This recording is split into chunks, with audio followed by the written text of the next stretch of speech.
ఉద్యోగులు ఇందులో అయితే త్రిబుల్ స్టాండర్డ్గా, డబుల్ స్టాండర్డ్ కాదు, మనోడు త్రిబుల్ స్టాండర్డ్. ఇది కూడా ఒక్కసారి చూద్దాం. త్రిబుల్ స్టాండర్డ్ అది ప్రతిపక్ష నాయకుడిగా ఆయన పెట్టిన ట్వీట్, అపోజిషన్ లో పెట్టినప్పుడు ట్వీట్, ముఖ్యమంత్రి అయిన తర్వాత మాట్లాడింది. ఒకసారి చదువు రానోళ్లను ఇవాళ ప్రభుత్వం పరీక్షలు వేయాలంటారు, గ్రూప్ 1 పరీక్షలు వాయిదాలు వేయాలంటారు. నేను మా పిల్లలు కూడా పరీక్షలు కొందరు వాయిదేరు, కొందరు ముందు కోరు, కొందరు వెనుక కోరు అంటారు. తప్పకుండా పరీక్షలకు సంబంధించి కూడా మా పొన్నం ప్రభాకర్ గారికి చెప్తున్నా, పిల్లలు రోడ్డు ఎక్కే బదులు మన ప్రభుత్వం వినడానికి సిద్ధంగా ఉంది. సో పోటీ పరీక్షల విషయంలో రేవంత్ రెడ్డిది డబుల్ స్టాండర్డ్ కాదు.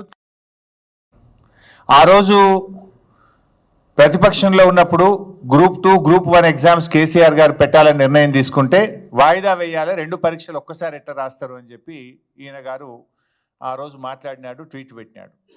మొన్న ముఖ్యమంత్రి అయిన తర్వాత ఇదే పిల్లలు అశోక్ నగర్లో రోడ్ల మీదకి వచ్చి పరీక్షలు వాయిదా వేయాలంటే ఇది ప్రతిపక్షాల కుట్ర అన్నాడు.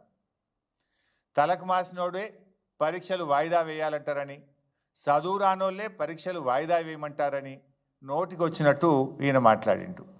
మళ్ళీ ఇప్పుడేం మీరే చూసిండ్రు, తలకు మాసినోడే వాయిదా వేయమంటాడు అని అన్నది రాష్ట్ర ముఖ్యమంత్రి రేవంత్ రెడ్డి.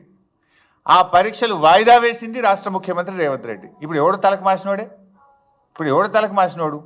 నువ్వే కదా అన్నావు, తలకు మాసినోడే వాయిదా వేయమంటాడని చెప్పి. మరి వాయిదా వేసింది కూడా నువ్వే కదా.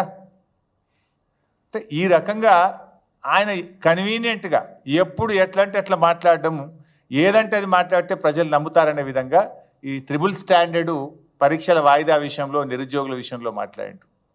నిరుద్యోగుల విషయంలో ఇంకా చాలా విషయాలు కూడా ఉన్నాయి. మొదటి సంవత్సరంలోనే 2 లక్షల ప్రభుత్వ ఉద్యోగాలు ఇస్తామని చెప్పిండ్రు. 2 లక్షలు కాదు కదా, 10,000 కూడా వీళ్ళు ఇచ్చినవి లేవు. అన్నీ కేసీఆర్ గారు ఇచ్చిన నోటిఫికేషన్లే. అంతే తప్ప జాబ్ క్యాలెండర్ విషయంలో ఫెయిల్ అయినరు. నిరుద్యోగ యువకులను కూడా కన్వీనియంట్గా మోసం చేసిండ్రు.